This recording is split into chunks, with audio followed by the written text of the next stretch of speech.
Pemirsa, kita akan mendalami sidang dakwaan Ferdy Sambo dan Putri Chandrawati serta terdakwa lainnya bersama kuasa hukum keluarga Nofriansah Yosua Huta Barat, Jonathan Andre Baskoro dan Guru Besar Ilmu Hukum Universitas Al-Azhar Indonesia, Profesor Suparji Ahmad. Selamat malam, Bapak-Bapak. Malam, Mbak. Selamat malam, Mbak April. Saya ke Selamat malam, Pak Suparji. Baik, Malam, saya ke Bang Andre terlebih dahulu. Bang Andre, dari dakwaan Jaksa Penuntut Umum dan juga eksepsi dari Ferdy Sambo, ada poin-poin yang mungkin kurang sepaham? Sejauh ini kami paham dan kami mengikuti serta kami juga percaya dan optimis dengan kejaksaan kita melihat dakwaan yang telah disampaikan pagi tadi.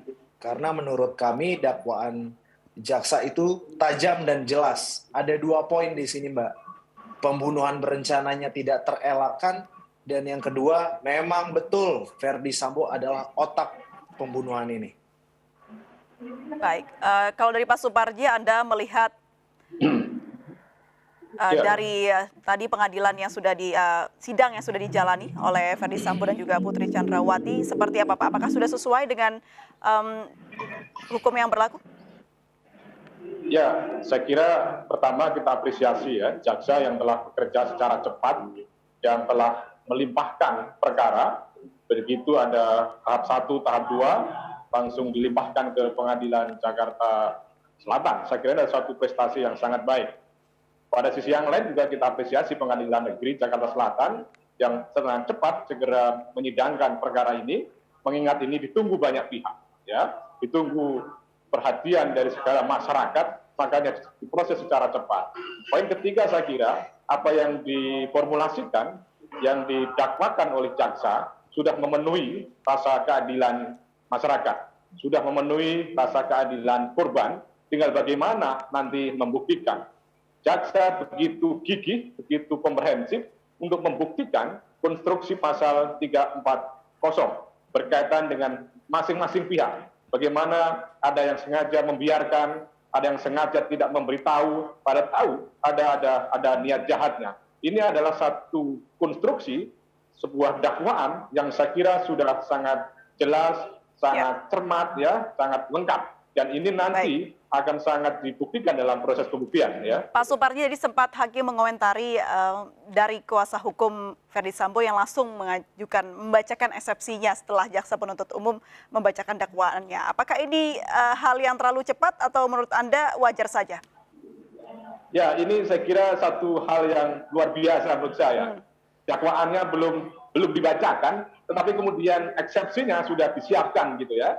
Jadi ini saya tidak tahu persis bagaimana konstruksi eksepsi itu disiapkan. Yang pada umumnya, sekali lagi pada umumnya, meskipun tidak secara keseluruhan ya, bahwa itu biasanya dakwaan dibacakan, kemudian dipelajari, terus kemudian menyusun sebuah eksepsi. Namun demikian, menurut saya eksepsi ini lebih pada upaya perang opini, ya. Saya kira lebih pada perang opini, ya, di mana kemudian jangan sampai dalam waktu seminggu ini dominasi opini itu berada dalam konstruksi dakwaan jaksa. Maka kemudian dalam waktu yang cepat berusaha kemudian mengimbangi, berusaha membalikkan. Kalau kita lihat substansi eksepsi dan dakwaan, ini kan sangat-sangat paradoksal ya, di mana kemudian seolah-olah dalam konteks eksepsi ini seolah-olah bagaimana mengkonstruksikan sebagai korban itu sangat-sangat jelas. Tapi dalam dakwaan sebagai sebuah pembunuhan berencana. Saya kira ini luar biasa upaya-upaya eksepsinya itu ya. Oke, Bang Andre, seperti apa tanggapannya ada eksepsi ekspres? Iya, super ekspres ya kalau ini ya.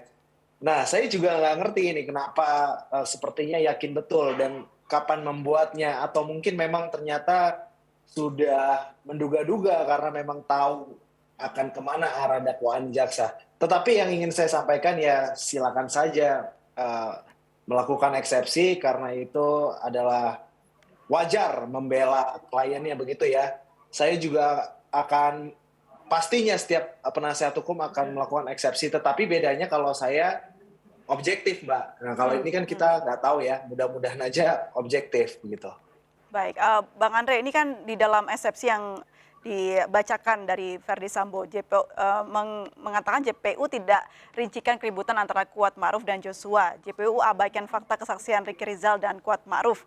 Nah, menurut Anda apakah hal-hal ini cukup krusial dan harus dikemukakan?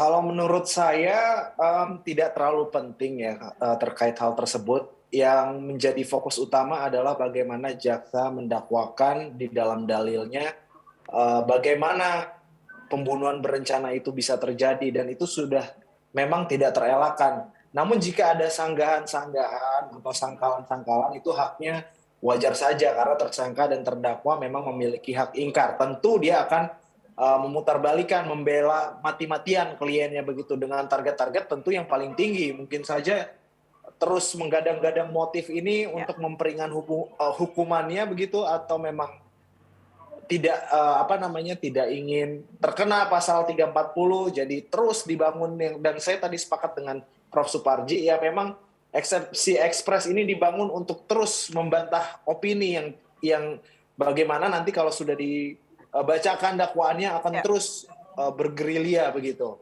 Jadi memang dipatahkan dari sekarang. Menurut saya seperti itu. Eksepsi ini dibacakan karena menurut kuasa hukum Verdi Sambo dakwaan dari JPU tidak runut. Apakah Anda setuju dengan itu? Tidak, karena saya konsisten dengan pernyataan saya di awal tadi bahwasannya sudah tajam dan jelas begitu, sudah tidak terelakkan. Kita fokus ke pembunuhan berencananya dulu ya, itu sudah tidak terelakkan. Nah itu yang tadi saya bilang. Dengan tidak bilang runut atau apapun itu kan adalah pokok dari eksepsi yang disampaikan. Nah itu silakan saja, nanti kan kita ada pembuktian di situ. Runut atau tidaknya suatu dakwaan bisa dilihat dari mana sih Pak Suparji? Ya, kan kata cermat, jelas, dan lengkap itu. Ya itu saya kira sudah terpenuhi. Bagaimana secara cermat menguraikan kronologisnya, secara komprehensif menguraikan pelaku-pelakunya, atau dengan sederhana, anatomi perkaranya sudah terpenuhi. Lokus tempusnya sudah terurai dengan baik. Kemudian barang bukti, alat bukti, saksi-saksi juga sangat mendukung. Jadi runut dan tidaknya sangat tergantung bagaimana jaksa menyusun sebuah dakwaan itu sebagai sebuah dokumen untuk mendakwa yang bersangkutan, menguraikan secara baik kronologisnya, dan didukung dengan fakta-fakta, didukung dengan alat buktinya. Jadi kalau di awal kita cermati sempat balik ya P19 karena soal anatominya yang pada waktu itu tidak jelas.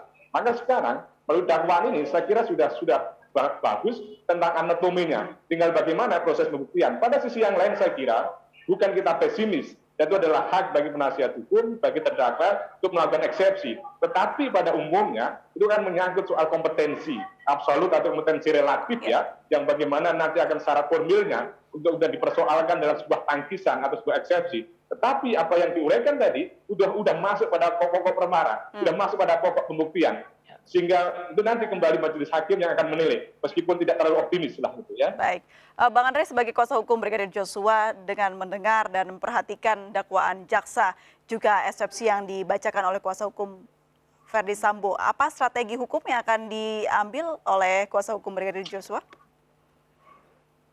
Ya kita sebagai pelapor sebetulnya kita sudah tidak bisa masuk terlalu jauh lagi karena kita sifatnya pelapor dan kita sudah serahkan semuanya di dalam laporan kami, segala macam alat bukti dan runut kejadian begitu, sehingga memang sekarang sudah ada pada pihak kejaksaan yang akan membuktikan di persidangan dan kemudian nanti di ujungnya adalah hakim yang memutus berdasarkan fakta-fakta di persidangan, saksi-saksi dan bukti-bukti yang ada. Tetapi yang ingin saya sampaikan di sini bahwasannya kami tim kuasa hukum selalu kawal dan pantau terus. Dan kami juga selalu akan siap hadir di dalam setiap persidangan yang diberlangsungkan di dalam tahapan-tahapannya.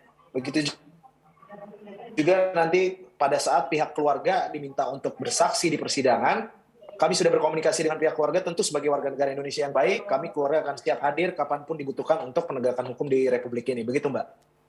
Baik, kita kembali kepada poin-poin di dalam eksepsi yang diungkapkan oleh kuasa hukum Verdi Sambo begitu. Di dalamnya, kuasa hukum Verdi Sambo bersikeras Joshua lakukan pelecehan seksual terhadap Putri Chandrawati di Magelang. Ada pernyataan mengenai ini, Bang Andre?